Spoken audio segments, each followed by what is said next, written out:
نحمده ونصلي ونسلم على رسوله الكريم أما بعد فأعوذ بالله من الشيطان الرجيم بسم الله الرحمن الرحيم يا زكريا إنا نبشرك بغلام اسمه يحيى لم نجعل له من قبل سميا قال رب أنى يكون لي غلام وكانت امرأتي عاقرا وقد بلغت من الكبر عتيا قال كذلك قال ربك هو علي هين وقد خلقتك من قبل ولم تك شيئا قال رب اجعل لي آية قال آيتك ألا تكلم الناس 3 ليال سويا فخرج على قومه من المحراب فأوحى إليهم أن سبحوا بكرة وعشيا صدق الله مولانا العظيم اللهم صل على سیدنا محمد وعلى آل سیدنا محمد مبارک وسلم۔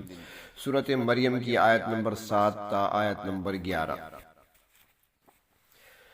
اس سے قبل یہ بات گزر چکی ہے کہ حضرت زکریا علیہ السلام جو کہ بنی اسرائیل کے جلیل القدر پیغمبر تھے، انہوں نے پروردگار عالم کے سامنے اولاد کے لیے درخواست پیش کی اور عرض کیا، میرے رب مجھے ایسا پسندیدہ بیٹا عطا فرما جو میرے بعد میرا جانشین ہو اور پورے خاندان یعقوب کا بھی وارث ہو، یعنی ایسا بیٹا عطا فرما دیجئے جو میری علمی نیابت کا فریضہ انجام دے سکے۔ سورۃ آل عمران میں بھی یہ گزر چکا ہے اور وہاں پر دعا کا موقع بھی بیان فرمایا گیا ہے کہ حضرت زکریا علیہ السلام جب کفیل تھے حضرت مریم کے، تو ایک مرتبہ جب کھانا پہنچانے میں تاخیر ہو گئی اور جلدی سے وہاں پہنچے کہ مریم بھوکی ہوں گی، تو وہاں جب آ کر دیکھا تو حضرت مریم کے سامنے بغیر موسم کے پھل رکھے ہوئے تھے، تو حیران ہو کر حضرت مریم سے سوال کیا۔ سورۃ آل عمران میں ہے، یا مریم انا لکی ھذا، اے مریم یہ تیرے پاس پھل کہاں سے آ گئے؟ تو اس نے جواب میں کہا، ہوا من عند اللہ، کہ یہ تو اللہ کی عطا ہے۔ ہنالک دعا زکریا ربہ، تو سورۃ آل عمران میں ہے کہ اس مقام پر حضرت زکریا علیہ السلام نے اپنے پروردگار سے پاکیزہ اور پسندیدہ اولاد کی دعا فرمائی۔ مفسرین اکرام بیان کرتے ہیں کہ جس وقت حضرت زکریا علیہ السلام یہ دعا فرما رہے تھے، اس وقت حضرت زکریا علیہ السلام کی عمر 120 سال تھی اور ان کی زوجہ محترمہ کی عمر اس وقت 98 سال ہو چکی تھی، اور ساری عمر ان کی اولاد بھی نہیں ہوئی تھی۔ ماہرین طب کہتے ہیں کہ اگر انسان کو کوئی بیماری یا کوئی حادثہ پیش نہ آئے تو انسان کی طبی عمر وہ 120 سال ہے، اور اس کو حضرت زکریا علیہ السلام پہنچ چکے تھے۔ ماہرین طب کہتے ہیں کہ یہ ایک ایسی عمر ہوتی ہے کہ جب انسان 120 سال تک پہنچ جاتا ہے تو پھر اس کے اعضاء کی میعاد ختم ہو جاتی ہے اور پھر وہ کام کاج کے قابل اعضاء اس کے نہیں رہتے۔ تو اس عمر میں حضرت زکریا علیہ السلام نے اپنے لیے نیک بیٹے کی دعا فرمائی۔ حدیث شریف میں آتا ہے کہ حضرت خدیجہ رضی اللہ تعالیٰ کے خاندان سے تعلق رکھنے والے ایک صحابی حکیم بن حزام نے بھی 120 سال کی عمر پائی۔ یہ فتح مکہ کے موقع پر مسلمان ہوئے تھے، اور ان کی ایک خصوصیت یہ بھی تھی، ان کے بارے میں آتا ہے کہ حضرت علی رضی اللہ تعالیٰ عنہ کی طرح جس طرح حضرت علی رضی اللہ تعالیٰ عنہ کی ولادت خانہ کعبہ میں ہوئی تھی، اسی طرح حکیم بن حزام کی پیدائش بھی خانہ کعبہ میں ہوئی۔ تو حضرت زکریا علیہ السلام نے 120 سال کی عمر میں اولاد کے لیے دعا فرمائی۔ تو حضرت زکریا علیہ السلام نے جب انتہائی عجز و انکسار کے ساتھ پروردگار عالم کی بارگاہ میں ہاتھ اٹھائے دعا کے لیے اور اپنا مدعا اللہ رب العزت کے سامنے رکھ دیا، تو اللہ تعالیٰ نے فرمایا، یا زکریا، اے زکریا علیہ السلام، انا نبشرک بغلام، ہم آپ کو ایک لڑکے کی بشارت دیتے ہیں، اسمہ یحییٰ، جس کا نام یحییٰ ہوگا، اور یہ ایک ایسا نام ہے لم نجعل لہ من قبل سمیہ، کہ ہم نے اس سے پہلے یہ نام رکھا ہی نہیں۔ یحییٰ کا معنی حیات والا بچہ، یعنی زندگی والا۔ فرماتے ہیں کہ آپ اس لحاظ سے بھی یحییٰ تھے کہ آپ کی وجہ سے لوگوں کو دینی حیات نصیب ہوئی، اور فرماتے ہیں کہ حیات سے یہ بھی مراد ہو سکتا ہے کہ اللہ رب العزت نے آپ کی بانجھ والدہ کے رحم کو زندہ کر دیا،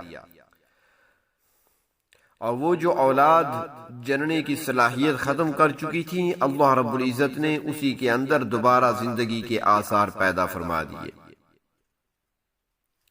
یحییٰ علیہ السلام بمثل تھے کیونکہ اللہ تبارک و تعالیٰ نے ان میں کچھ ایسے خواص رکھ دیے تھے جو دوسرے انبیاء علیہ السلام میں بھی نہیں تھے۔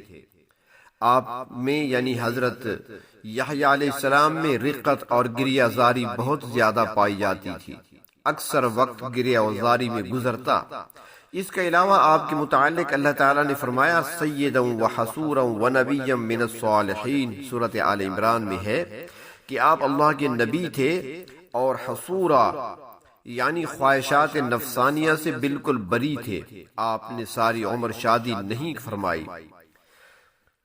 یہ حضرت یحییٰ علیہ السلام کی کچھ خصوصیات ہیں۔ حضرت ابراہیم علیہ السلام، حضرت موسیٰ علیہ السلام، حضرت عیسیٰ علیہ السلام، اور آخر میں جناب نبی اکرم صلی اللہ علیہ وسلم تشریف لائے ہیں، تو آپ کے درجات یقیناً سب سے بڑھ کر ہیں۔ تو حضرت یحییٰ علیہ السلام کو بعض خصوصیات کی وجہ سے باقی انبیاء سے جزوی طور پر امتیاز حاصل تھا، جیسا کہ حضرت عیسیٰ علیہ السلام ہے کہ اللہ تعالیٰ نے حضرت عیسیٰ علیہ السلام کو اور آپ کی والدہ کو بعض معاملات میں تمام نوع انسانی میں منفرد بنایا ہے، جیسا کہ حدیث شریف میں آتا ہے کہ جب کوئی بچہ پیدا ہوتا ہے تو شیطان اس کو چونکا دیتا ہے، یعنی اس پر اپنا اثر ڈالتا ہے، مگر حضرت مریم اور حضرت عیسیٰ علیہ السلام پر وہ اپنا اثر نہیں ڈال سکا، کیونکہ حضرت مریم کی والدہ نے اللہ رب العزت کی ذات سے پہلے ہی پناہ مانگ لی تھی۔ سورۃ آل عمران میں ہے انی اعیذھا بک وذریتھا من الشیطان الرجیم، یعنی شیطان مردود کے شر سے اللہ تبارک و تعالیٰ کی پناہ پہلے سے ہی طلب کر لی تھی، اور اللہ رب العزت نے ان کی یہ دعا قبول فرمائی، اور حضرت عیسیٰ علیہ السلام کو شیطان چوکا نہیں لگا سکا۔ ایک اور حدیث شریف میں آتا ہے کہ حضرت عائشہ صدیقہ رضی اللہ تعالی عنہا نے جناب نبی اکرم صلی اللہ علیہ وسلم سے دریافت کیا کہ شیطان کی وسوسہ اندازی آپ پر بھی ہوتی ہے؟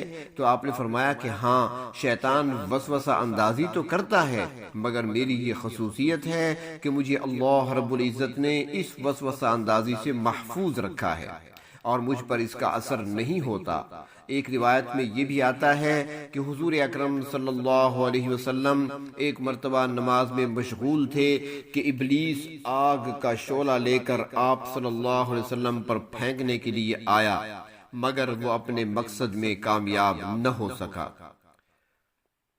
اللہ رب العزت نے اپنے محبوب صلی اللہ علیہ وسلم کو سلامتی میں رکھا۔ تو حضرت یحییٰ علیہ السلام بعض خواص کی وجہ سے ممتاز تھے۔ جب اللہ رب العزت نے حضرت زکریہ علیہ السلام کو بیٹے کی خوشخبری دی تو حضرت زکریہ علیہ السلام حیران ہو گئے کہ ایسا بھی ہو سکتا ہے۔ قال رب انا یکون لی غلام، کہنے لگے پروردگار میرے ہاں لڑکا کیسے ہوگا، وکانت امرأتی عاقرا، جبکہ میری بیوی بانجھ ہے، وقد بلغت من الکبر عتیہ، اور میں بڑھاپے کی وجہ سے کمزوری کی حالت میں پہنچ چکا ہوں۔ اس سوال کی وجہ حضرت زکریہ علیہ السلام کا ذات باری تعالیٰ پر کوئی شک کرنا نہیں تھا، بلکہ آپ تعجب کر رہے تھے کہ اس عمر میں بچہ پیدا ہونے کی کیفیت کیا ہوگی۔ کیا میں اور میری بیوی دوبارہ جوان ہو جائیں گے اور اس قابل ہو جائیں گے کہ بچہ پیدا ہو سکے؟ اس کا اظہار تو وہ پہلے ہی کر چکے تھے کہ میری ہڈیاں کمزور ہو چکی ہیں، میرے بال سفید ہو چکے ہیں، بڑھاپے کی وجہ سے جسم لاغر ہو چکا ہے، تو اب بچہ پیدا ہونے کی کیفیت کیا ہوگی؟ بڑھاپے کا اثر تو ہر ایک پہ ہوتا ہے اور یہ ایک تکوینی چیز ہے۔ خود حضور اکرم صلی اللہ علیہ وسلم نے بھی بڑھاپے کے اثرات قبول کیے۔ چنانچہ حدیث شریف میں آتا ہے کہ آپ صلی اللہ علیہ وسلم زندگی کے آخری 1 یا 2 سال نوافل بیٹھ کر پڑھنے لگے۔ طبیعت میں ضعف اور کمزوری پیدا ہو چکی تھی، اگرچہ آپ صلی اللہ علیہ وسلم کے زیادہ بال سفید نہیں ہوئے تھے۔ حضرت انس رضی اللہ تعالیٰ عنہ فرماتی ہیں کہ حضور اکرم صلی اللہ علیہ وسلم کے سر مبارک اور داڑھی مبارک میں کم و بیش صرف 20 بال سفید آئے تھے۔ تو حضرت زکریا علیہ السلام کے استفسار کے جواب میں، ان کے اس سوال کے جواب میں کہ کیسے ہوگا، فرمایا قال کذالک، اللہ تعالیٰ نے فرمایا اسی طرح ہوگا۔ اللہ رب العزت کی مشیت پر، اللہ کے ارادے پر تعجب نہیں کرنا چاہیے کہ وہ جس قسم کے چاہے حالات پیدا کر کے اپنی مشیت کو پورا کرنے پر قادر ہیں۔ قال ربک، آپ کے پروردگار نے فرمایا ہوا علی ہین، یہ کام میرے لیے آسان ہے۔ بڑھاپے کی عمر میں بچے کی پیدائش کوئی مشکل کام نہیں۔ ذرا اپنی پیدائش پہ غور کرو۔ وقد خلقتک من قبل، اس سے پہلے میں نے تمہیں بھی پیدا کیا، تمہیں میں نے وجود بخشا، حالانکہ ظاہری اسباب معدوم تھے، کچھ نہ تھا۔ وَلَمْ تَكُ شَيْئًا، اور تو کوئی چیز نہیں تھا۔ عام انسان کے متعلق بھی اللہ تعالیٰ نے یہ فرمایا ہے کہ انسان پر ایک ایسا وقت نہیں آیا لم یکن شیئا مذکورا، جب وہ کوئی قابل ذکر چیز نہ تھا۔ مطلب یہ ہے کہ اللہ تبارک و تعالیٰ کی قدرت کے آگے کوئی چیز رکاوٹ نہیں بن سکتی۔ وہ جب چاہیں اور جس طرح چاہیں اپنی مشیت کو پورا کریں۔ وہ چاہیں تو کسی کو جوانی میں اولاد سے محروم رکھیں، اور اس کی منشا ہو تو بڑھاپے میں بھی یحییٰ علیہ السلام جیسا بیٹا عطا فرما دیں۔ اللہ تبارک و تعالیٰ نے یہ فرما کر حضرت زکریا علیہ السلام کو مطمئن کر دیا۔ حضرت زکریا علیہ السلام خوشی سے لبریز تھے۔ وہ بچے کی پیدائش کے متعلق کوئی نشانی چاہتے تھے۔ تو قال رب اجعل لی آیہ، پھر عرض کیا پروردگار میرے لیے کوئی نشانی بنا دیجئے جس سے اندازہ ہو جائے کہ میری بیوی کو واقعی حمل قرار پا گیا ہے، تاکہ میاں بیوی کو مزید خوشی حاصل ہو جائے۔ قال آیتک، اللہ تعالیٰ نے فرمایا نشانی یہ ہے کہ اللہ تکلم الناس ثلاث لیال، کہ آپ لوگوں سے 3 دن رات تک کوئی کلام نہیں کر سکیں گے، سویہ، حالانکہ آپ بالکل صحیح سلامت ہوں گے۔ بعض اوقات ہوتا ہے ایسا کہ انسان کسی بیماری کی وجہ سے، کسی تکلیف کی وجہ سے یا ذہنی خرابی کی وجہ سے کچھ عرصہ کے لیے بولنے بات کرنے سے محروم ہو جاتا ہے۔ بعض اوقات ایسے بھی ہوتا ہے کہ زبان میں لکنت پیدا ہو جاتی ہے، یا ایسا بھی ہو جاتا ہے کہ کوئی شخص گونگا ہو جاتا ہے اور کلام نہیں کر سکتا، مگر اللہ تبارک و تعالیٰ نے زکریا علیہ السلام کو فرمایا کہ آپ بالکل تندرست اور صحیح سلامت ہونے کے باوجود کلام کرنے پر قادر نہیں ہوں گے، البتہ آپ اللہ تعالیٰ کی حمد و ثنا اور اللہ کی تسبیح انجام دیتے رہیں گے۔ فرمایا یہ نشانی ہے، جب آپ کی حالت ایسی ہو جائے تو سمجھ لینا کہ آپ کی بیوی کو حمل قرار پا گیا ہے اور بچہ پیدا ہونے والا ہے۔ اور پھر ایسے ہی ہوا، حضرت زکریا علیہ السلام بولنے سے، بات کرنے سے عاجز آ گئے۔ اس حالت میں فخرج علی قومہ من المحراب، زکریا علیہ السلام اپنے لوگوں کے پاس آئے، اپنے حجرہ عبادت سے نکلے اور قوم کے پاس آئے۔ فاوحی الیہم، آپ نے ان لوگوں کی طرف اشارہ کیا، بول تو نہیں سکتے تھے، صرف اشارے سے بات سمجھائی کہ ان سبحوا بکرۃ وعشیہ، کہ صبح اور پچھلے پہر اپنے پروردگار کی پاکی بیان کرو۔ گویا اس حالت میں حضرت زکریا علیہ السلام نے حق کے تبلیغ ادا فرمایا اور لوگوں کو اللہ تعالیٰ کے عبادت کی طرف راغب فرمایا۔ یہ نشانی ایک معجزہ تھی جو اللہ نے حضرت یحییٰ علیہ السلام کی پیدائش کے ضمن میں ظاہر فرمائی تھی۔ وآخر دعوانا ان الحمد للہ رب العالمین۔